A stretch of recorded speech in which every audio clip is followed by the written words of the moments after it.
الحمدللہ وحدہ والصلاة والسلام علی من لا نبی بعدہ اما بعد فاعوذ باللہ من الشیطان الرجیم بسم اللہ الرحمن الرحیم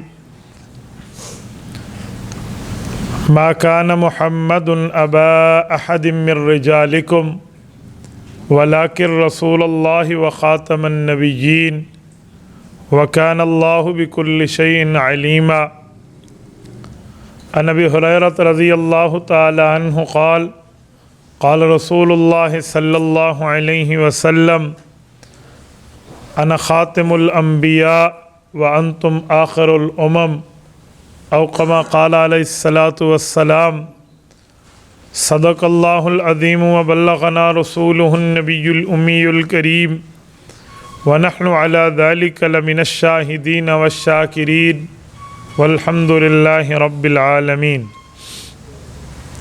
معزز دوستو، آج 22 مارچ 2021 ہے۔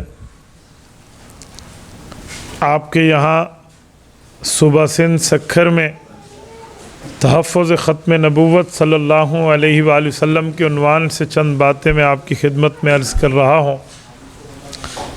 معزز دوستو، موسم کی خرابی کی صورتحال اپنی جگہ، لیکن آپ کی اور میری توجہ خراب نہیں ہونی چاہیے۔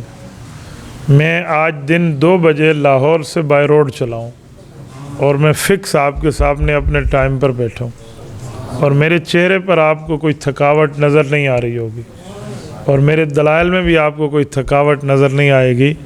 آپ توجہ میری طرف رکھیں، میری آنکھوں میں آنکھیں ڈالیں تو انشاءاللہ میں نے آپ کا وقت ضائع نہیں ہونے دینا۔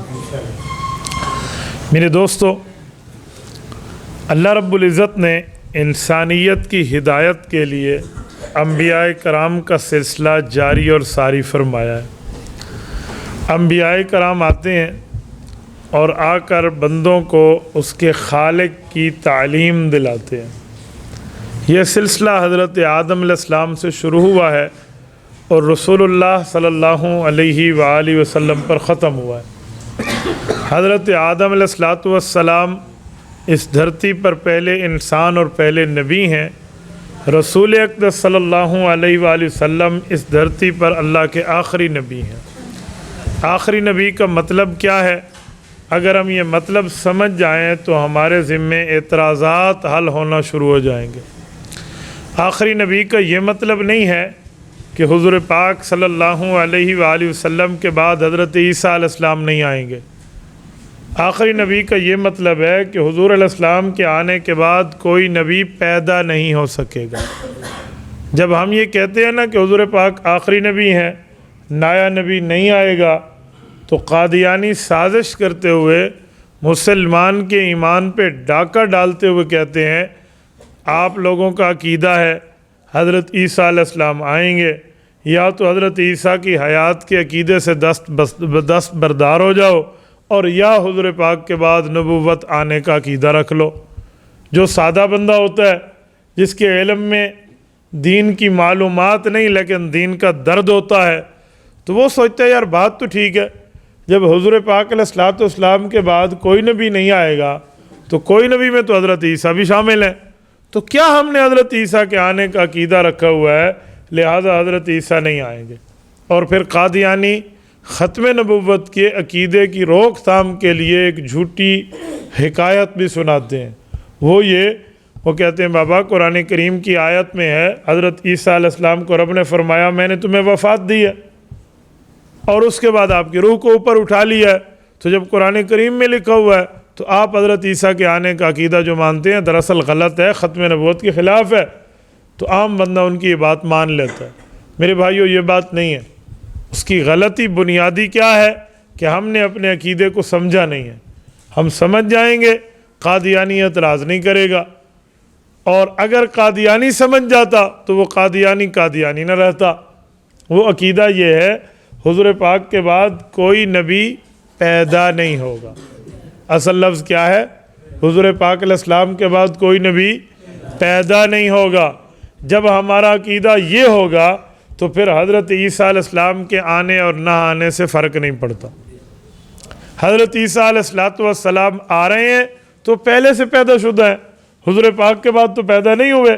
جب حضور پاک علیہ السلام کے بعد پیدا نہیں ہوئے تو حضور پاک علیہ السلام کے بعد آنے کا مطلب کیا ہوا؟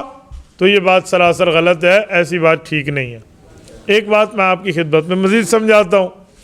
اب سوال یہ اٹھتا ہے کہ حضور پاک علیہ السلام کے بعد حضرت عیسیٰ علیہ السلام جو آئیں گے تو وہ جو قادیانی کہتے ہیں کہ قرآن کریم میں لکھا ہوا ہے حضرت عیسیٰ کو رب نے فرمایا میں نے تجھے موت دینی ہے، تیری روح کو اپنی طرف اٹھا لینا ہے، اس کا مطلب کیا ہے؟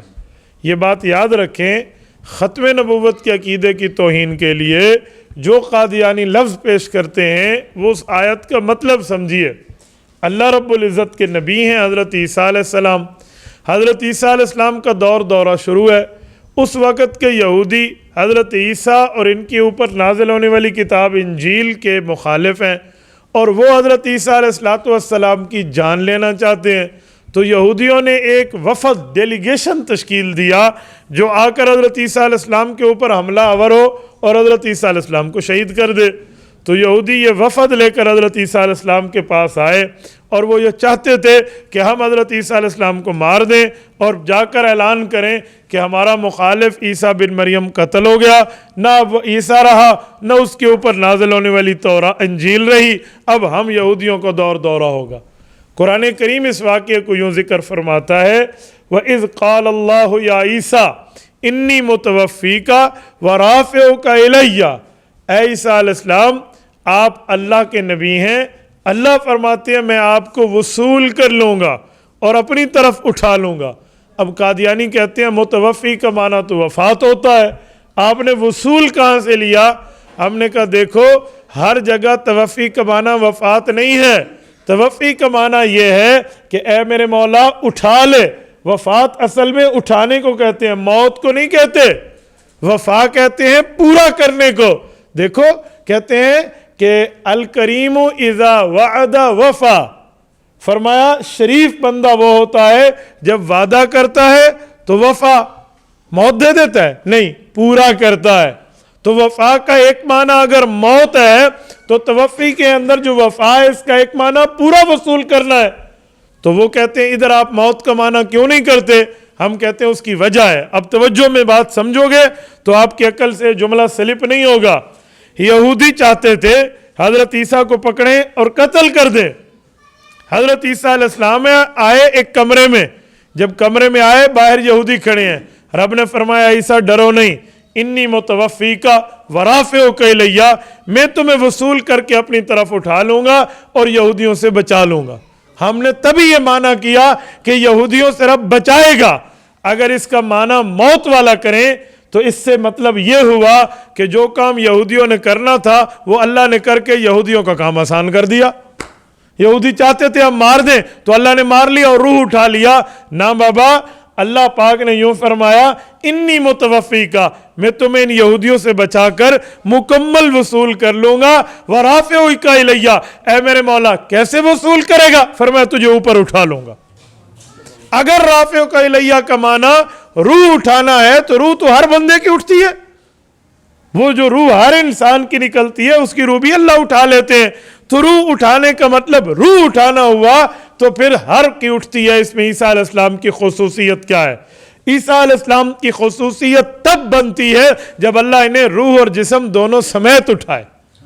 تو ورافعک الیہ، اے عیسیٰ میں تجھے اوپر اٹھا لوں گا۔ یہ قرآن کریم کی آیت بنیاد ہے حیات عیسیٰ علیہ السلام میں۔ حضرت عیسیٰ علیہ السلام کو رب نے اٹھا لیا، کہاں بھیجا؟ آسمانوں پر۔ جب آسمانوں پہ بھیجا تو حضور پاک صلی اللہ علیہ وآلہ وسلم ارشاد فرماتے ہیں معراج کی رات میں انبیاء کی نماز پڑھانے کے لیے، امامت کے لیے بیت المقدس میں جمع ہوا تو انبیاء کرام کی آپس میں گفتگو شروع ہوئی کہ جو رب نے 7 زمین اور آسمانوں کا ایک سلسلہ معرض وجود میں لایا ہے یہ ختم ہوگا اور قیامت آئے گی۔ تو انبیاء کرام ایک دوسرے سے گفتگو کرتے ہوئے کہہ رہے تھے قیامت کب آئے گی، کب آئے گی، کب آئے گی؟ تو حضرت عیسیٰ علیہ السلام نے آخر میں جملہ فرمایا کہ قیامت کب آئے گی اس کا یقینی علم تو اللہ کو ہے، لیکن اتنا پتہ ہے قیامت سے پہلے اللہ مجھے زمین پر بھیجیں گے۔ اسی بات کی تشریح کے لیے حضور پاک علیہ السلام نے فرمایا، مسند ابی یعلا جلد نمبر 11 میں حضرت ابو ہریرہ کی روایت ہے، اللہ کے رسول نے فرمایا لینزلن ابن مریم فیکم وفی روایت لینزلن عیسی ابن مریم فیکم، ان قریب حضرت عیسیٰ علیہ السلام آپ میں نازل ہوں گے، امام و حکمہ، قائد، امام اور حاکم اور فیصلہ کرنے والے بن کر نازل ہوں گے، اور آگے کیا کریں گے؟ وَلَيَقْتُلَنَّ الْخِنْزِيرَ، یہودیت ختم کر دیں گے، وَلَيَكْسِرَنَّ الصَّلِيبَ، عیسائیت ٹوٹ جائے گی، وَلَيُعْرَضَنَّ عَلَيْهِ الْمَالُ فَلَا يَقْبَلَنَّهُ، مال کی اتنی فراوانی ہوگی کہ لوگ مال پیش کریں گے تو قبول ہی نہیں کریں گے، ثُمَّ لَئِنْ قَامَ عَلَىٰ قَبْرِي، پھر وہ میری قبر پر تشریف لائیں گے، فقال یا محمد صلی اللہ علیہ وسلم، مجھے سلام کریں گے، لأجیبنہ، میں حضرت عیسیٰ کے سلام کا جواب دوں گا۔ یہ حدیث پاک ہے، یہ نظریہ ہے، یہ عقیدہ ہے۔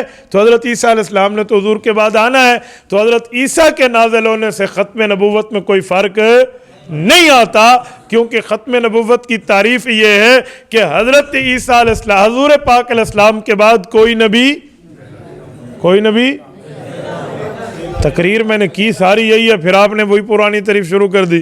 حضرت عیسیٰ علیہ حضور پاک کے بعد کوئی نبی پیدا نہیں ہوگا۔ جب آپ کہیں گے نہیں آئے گے تو حضرت عیسیٰ کا جواب آپ کیا دیں گے؟ تو اسی لیے ہمیں بات وہ کرنی چاہیے جو بات ٹھکانے لگے۔ حضرت عیسیٰ علیہ السلام آئیں گے۔ اب سنیے، میں ختم نبوت پہ ایک جملہ آپ کی خدمت میں مزید سمجھاتا ہوں۔ حضرت عیسیٰ علیہ السلام جب زمین پر تشریف لائیں گے تو حضرت عیسیٰ علیہ السلام اپنا کلمہ پڑھوائیں گے؟ جی نہیں۔ اپنی شریعت پر چلنے کا حکم دیں گے؟ جی نہیں۔ حضرت عیسیٰ علیہ السلام اپنے مذہب کا پرچار کریں گے؟ جی نہیں۔ حضرت عیسیٰ علیہ السلام اپنی شریعت کی دعوت دے کر امت کو اسی پر چلائیں گے؟ کہیں گے جی نہیں۔ تو پھر حضرت عیسیٰ علیہ السلام حضور کے بعد نبوت کو جاری نہیں رکھیں گے، وہ ہوں گے نبی لیکن بطور امتی نازل ہوں گے۔ اسی وجہ سے حضرت عیسیٰ کے نزول سے ختم نبوت میں کوئی فرق نہیں آتا۔ اچھا، جب ہم نے یہ کہہ دیا کہ حضور پاک کے بعد نیا نبی پیدا نہیں ہوگا، اب اس تعریف کے بعد بالفرض والمحال اگر حضرت عیسیٰ کے ساتھ حضرت موسیٰ بھی نازل ہو جائے نا تو پھر بھی ختم نبوت میں کوئی فرق نہیں آتا۔ کیوں؟ حضور پاک کے بعد تو پیدا نہیں ہوئے نا۔ اب مرزا قادیانی خود کو نبی کہے، یہ تو حضور کے بعد پیدا ہو رہا ہے، تو اس کی نبوت کے دعوے سے ختم نبوت کے عقیدے میں فرق آئے گا۔ اس بنیاد پر ہم کہتے ہیں حضور پاک کے بعد کوئی نبی پیدا نہیں ہوگا، حضور پاک آخری نبی ہے۔ اب سمجھیں مطلب؟ ایک مطلب میں مثال میں سمجھانے کے لیے ایک اور بات کرتا ہوں۔ ہمارے پاک پیغمبر صلی اللہ علیہ وسلم کی حدیث کا مفہوم ہے، صحیح بخاری جلد نمبر 1 کتاب الانبیاء کی روایت ہے۔ حضور علیہ السلام نے فرمایا، لوگوں میں آپ کو ایک مثال سے سمجھاتا ہوں، اگر کوئی آدمی ایک جگہ بنگلہ بنائے، گھر بنائے، اور وہاں گھر بنا کر وہ آدمی ایک خوبصورت قسم کے اس گھر کو بدل لے اور اپنے دوستوں کو دعوت دے، آؤ میرے بھائیوں، آؤ میرے ساتھیوں، میں آ کر آپ کو اپنے بنگلے کا وزٹ کراؤں، اپنے گھر کا وزٹ کراؤں، آپ کو اپنے گھر کی زیارت کراؤں۔ دوست آ گئے انوائٹڈ ہو کر، وہ پہنچے، دعوت ہوئی، گھر میں بیٹھے اور اس نے گھر دکھانا شروع کر دیا۔ رسول اللہ صلی اللہ علیہ وسلم نے فرمایا، گھر دیکھ رہے ہیں لوگ، اور دیکھتے دیکھتے صحن بہت اعلیٰ، برآمدہ بہت اعلیٰ، کمرے اعلیٰ سے اعلیٰ، لان اعلیٰ سے اعلیٰ، چمن اعلیٰ سے اعلیٰ، دیواریں بڑی بہترین محجبین، ایک ایک کی تعریف کر رہے ہیں۔ لیکن ایک جگہ آئے تو سارے دوست ایسے ٹھہر گئے۔ انہوں نے کہا جی کیا؟ کہ وَيَتَعَجَّبُونَ لَهُ هَلَّا وُزِيَتْ هَذِهِ اللَّبِنَةُ، وہ لوگ تعجب کرتے ہوئے کہنے لگے، بھائی آپ نے گھر بنایا، بھائی آپ نے تو سب کچھ کر لیا، بہترین محجبین دل نشین حسین بنگلہ بنا ڈالا، لیکن ایک سوال ہے، هَذِهِ اللَّبِنَةُ، ایک اینٹ کی جگہ آپ نے چھوڑ دی، اس کو نامکمل کیوں رکھا؟ اسے بنا دو۔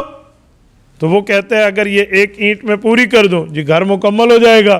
تو حضور علیہ السلام نے فرمایا، ایسے اللہ نے نبوت کا بنگلہ بنایا، وہ نبوت کے اجزاء سے بنگلہ نبوت، قصر نبوت بنا، سارے آ گئے، ایک میں نہیں آیا، جب میں آ گیا تو نبوت کا بنگلہ پورا ہو گیا، اب نیا نبی نہیں آئے گا۔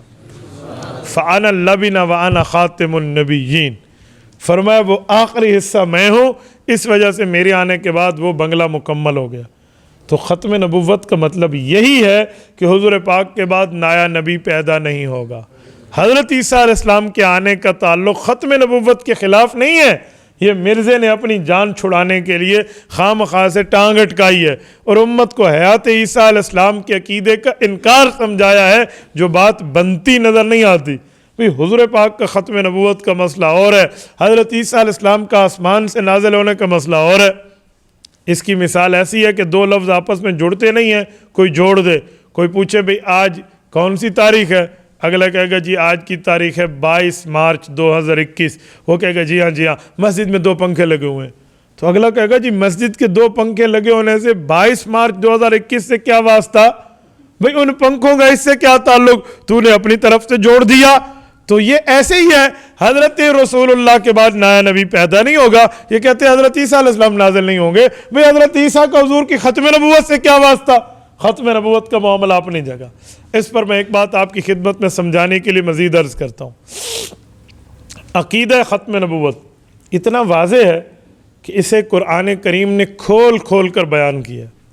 حضرت مولانا مفتی محمد شفیع عثمانی رحمۃ اللہ علیہ، معارف القرآن والے، ان کی کتاب ہے ختم نبوت کامل، آپ خرید لیجئے، آپ کو مل جائے گی، آپ اسلامی کتب خانے پہ جائیے آپ کو ملے گا۔ ان میں قرآن کریم کی ان نے 200 آیات ذکر کی ہیں، 200 قرآن کریم کی آیات ذکر کی ہیں کہ جی اس آیت سے حضور پاک کا آخری نبی ہونا ثابت ہوتا ہے، اور پیغمبر علیہ السلام کی 210 احادیث جمع کی ہیں جن احادیث سے ثابت ہوتا ہے کہ رسول اللہ صلی اللہ علیہ وسلم کے بعد نیا نبی نہیں آئے گا۔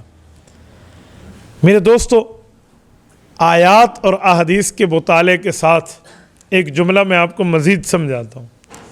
قادیانی ختم نبوت پر اعتراض کرنے کے لیے 1-2 باتیں چھیڑتے ہیں۔ وہ کہتے ہیں اگر آپ تو لوگ یہ کہتے ہو کہ آپ کے نبی آخری نبی ہیں، حضور کے بعد نیا نبی نہیں آئے گا، تو ہمارا ایک سوال ہے، بتاؤ قادیانیوں مرزائیوں تمہارا کیا سوال ہے؟ کہتے ہیں جیسے قرآن کریم ہے، اس کے پہلے صفحے پر اللہ کے نام لکھے ہوئے ہیں جسے کہتے ہیں اسماء الحسنہ، اور اس کے آخری صفحے پر رسول اللہ کے نام لکھے ہوئے ہیں جسے کہتے ہیں اسماء المصطفیٰ۔ تو اسماء مصطفیٰ میں حضور پاک کے ناموں میں سب نام سچے ہیں؟ ہم کہتے ہیں جی سب نام سچے ہیں۔ کہتے ہیں یہاں حضور پاک کے ناموں میں ہے محمد، احمد، حامد، محمود، طیب، قاسم، عاقب، فاتح، شاہد، مشہود، یہ 100 نام لکھے ہوئے ہیں، سب سچے ہیں؟ اجی سب سچے ہیں۔ کہتے ہیں یہاں ایک نام ہے الاول الآخر، الاول الآخر، یہ بھی سچے ہیں؟ تو عام مسلمان کہتے ہیں جی یہ بھی سچے ہیں۔ تو وہ کہتے ہیں الآخر کا معنی تو ہے آخری نبی، یہ تو ہمیں سمجھ آتا ہے، لیکن الاول کا معنی ہے پہلے نبی، تو اول تو حضور نہ ہوئے، اول تو آدم علیہ السلام ہے، لہٰذا حضور پاک کا یہ نام سچا بنتا کیسے ہے؟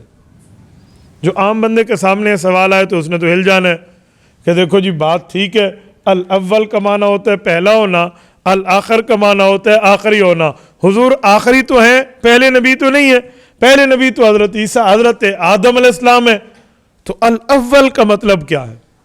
میں آپ کو ایک جملہ کہتا ہوں، آپ ختم نبوت پہ تن من دھن کی قربانی دینے والے ہو، ایک بات ذہن میں رکھنا، ختم نبوت کے عقیدے کو سمجھنے اور سمجھانے کے لیے جہاں آپ اور باتیں پڑھتے ہو نا، وہاں قاسم العلوم والخیرات حضرت مولانا محمد قاسم نانوتوی، اللہ اس کی قبر پہ کروڑوں اربوں رحمت نازل فرمائے، ان کی کتابوں کو پڑھا کریں، سمجھ نہ آئے تو کسی عالم سے سبقاً اور درساً سمجھا کریں۔ ایسے ایسے سوالات کے جوابات انہوں نے لکھے ہیں جو عام عقل انسانی اس کا جواب دینے سے قاصر ہو جاتی ہے۔ حضرت نانوتوی رحمۃ اللہ علیہ اس طرح کی بات کو ٹچ فرماتے ہیں، فرمایا ہمارے پاک پیغمبر کا نام الاول بھی ہے الآخر بھی ہے، الاول کا معنی پہلا، الآخر کا معنی آخری، کہا جو پہلا ہوتا ہے وہ آخری تو نہیں ہوتا، اور جو آخری ہوتا ہے وہ پہلا بھی نہیں ہوتا، تو وجہ تو یہ نام اللہ نے حضور پاک علیہ السلام کو کیوں دیے ہیں؟ وجہ تو ہم کہتے ہیں جی سنیے، حضرت نانوتوی رحمۃ اللہ نے فرمایا ہمارے نبی کے یہ دونوں نام سچے ہیں، حضور اول بھی ہیں حضور آخر بھی ہیں، لیکن بات کو سمجھیے اول کیسے اور آخر کیسے؟